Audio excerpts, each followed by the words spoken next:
आपण पाहत आहात आपल्या हक्काचे प्रतिध्वनी न्यूज। मनसेच्या उपोषणाने बेदाणा उधळणीवर टाच, शेतकरी हिताच्या सर्व मागण्या मान्य। तासगाव वार्ताहर अतुल काळे कळवतात की तासगाव कृषी उत्पन्न बाजार समितीच्या बेदाणा सौद्यातील अनियमिततेविरोधात महाराष्ट्र नवनिर्माण सेनेचे जिल्हा संघटक अमोल काळे यांनी केलेल्या आमरण उपोषणानंतर बाजार समितीने ठोस निर्णय घेतले आहेत। याबाबतचे पत्र बाजार समितीने आमदार रोहित पाटील यांच्या पुढाकाराने अमोल काळे यांना दिल्यानंतर उपोषण मागे घेण्यात आले। त्यामुळे मनसेच्या आंदोलनाला यश आले असून बेदाणा उधळणीवर टाच आल्याचे चित्र आंदोलनामुळे दिसून आले आहे। बेदाणा उधळण्याची पारंपरिक पद्धत बंद होऊन शेतकऱ्याचे आर्थिक नुकसान थांबावे यासाठी मनसेचा अमोल काळे यांनी आग्रही भूमिका घेतली होती। याबाबत सातत्याने पाठपुरावा करून देखील शेतकऱ्याला न्याय मिळत नसल्याने उपोषणाचे हत्यार मनसेकडून उपसण्यात आले होते। दरम्यान उपोषणाच्या दुसऱ्या दिवशी आमदार रोहित पाटील यांनी उपोषणकर्ते अमोल काळे यांना लिंबू सरबत देत कृषी उत्पन्न बाजार समिती तासगाव आपल्या मागण्या मान्य करत असल्याचे पत्र दिले। या पत्रात सौद्यासाठी आलेल्या सॅम्पल बॉक्समधून फक्त 500 ग्रॅम तूट वगळून उर्वरित सर्व माल शेतकऱ्याला मिळेल यासाठी अधिकारी आणि कर्मचारी नेमून तपासणी केली जाईल। सॅम्पलसाठी घेतलेला माल पुन्हा त्याच बॉक्समध्ये टाकणे व्यापाऱ्यांना बंधनकारक करण्यात आले आहे। शेतकऱ्यांना बेदाणा मालाचे पैसे 21 ते 25 दिवसाच्या आत देणे अडत्यांना बंधनकारक करण्यात आले आहे। शेतकऱ्यांच्या पेमेंटमधून 2% वटाव न घेण्याचे आदेश अडत्यांना देण्यात आले आहेत।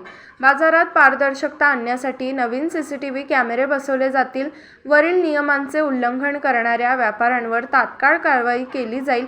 सर्व निर्णयांचा अंमलबजावणीसाठी बाजार समितीने दक्षता पथक नेमले आहे। उपोषण दरम्यान मांडलेल्या सर्व मागण्यांवर सकारात्मक निर्णय झाल्याने शेतकऱ्यांना मोठा दिलासा मिळाला आहे। नियमांचे काटेकोरपणे पालन केले जाईल असेही पत्रात स्पष्ट करण्यात आले आहे।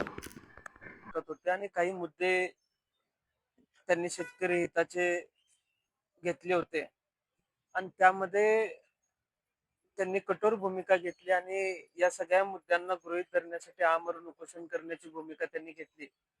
आज त्यांच्या आमरण उपोषणाचा दुसरा दिवस आहे आणि त्यांच्या उपोषणाची दखल घेत अगदी काल ते बसल्यानंतर आम्ही त्यांच्याशी फोनवरती संपर्क केला।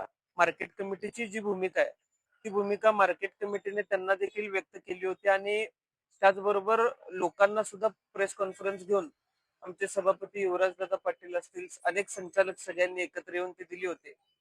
आज सकाळीच सर्व मार्केट कमिटीच्या संचालकांची काही आम्ही चर्चा केली, काही शेतकऱ्यांशी चर्चा केली आणि व्यापाऱ्यांशी देखील यामध्ये चर्चा करून यावरती कुठेतरी आपण मध्य साधला पाहिजे आणि या मार्केट कमिटीमध्ये आपल्या राज्यातून परराज्यातून जी आवक आहे त्या आवकावरती कुठल्याही पद्धतीचा परिणाम नाही झाला पाहिजे यासाठी आपण हे आमरण उपोषण लवकर तातडीने थांबवलं पाहिजे अशी आम्ही श्री अमोल काळेंना विनंती केली।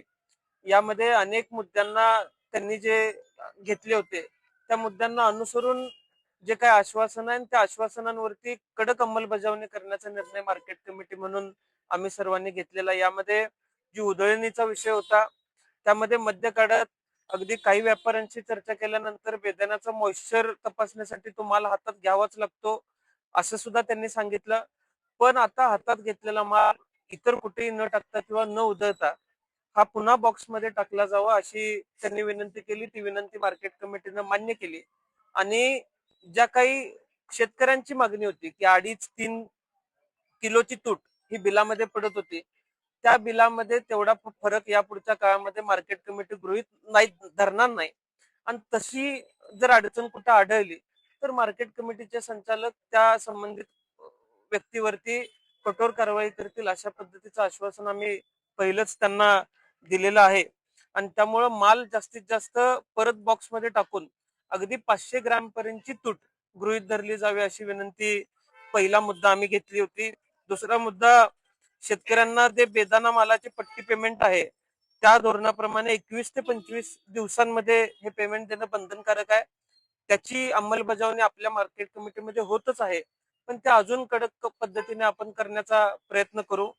त्याचबरोबर शेतकऱ्यांच्या बेदाणा पट्टीमध्ये 2% वटाव न घेणे याबाबत आडत्यांना बंधनकारक केले जाईल अशा पद्धतीची तिसरी अट आहे. आणि बऱ्याच अटी आहेत.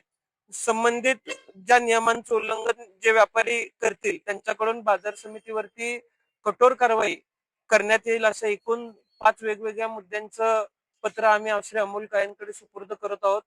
त्यांनी जे मुद्दे सांगितलेले आहेत त्यावरती वेळोवेळी योग्य पद्धतीनं शेतकऱ्यांच्या हिताचे आणि व्यापाऱ्यांच्या हिताचेच निर्णय तासगावची मार्केट कमिटी घेईल हा विश्वास मला आपल्या सर्वांना द्यायचा आहे. आणि आज आमच्या सर्वांच्या विनंतीला मान देऊन श्री अमोल काळे यांनी हे आमरण उपोषण स्थगित करण्याचा निर्णय घेतला. त्याबद्दल मी मार्केट कमिटीच्या वतीने सुद्धा आणि लोकप्रतिनिधी म्हणून सुद्धा मनापासून त्यांचे आभार मानतो.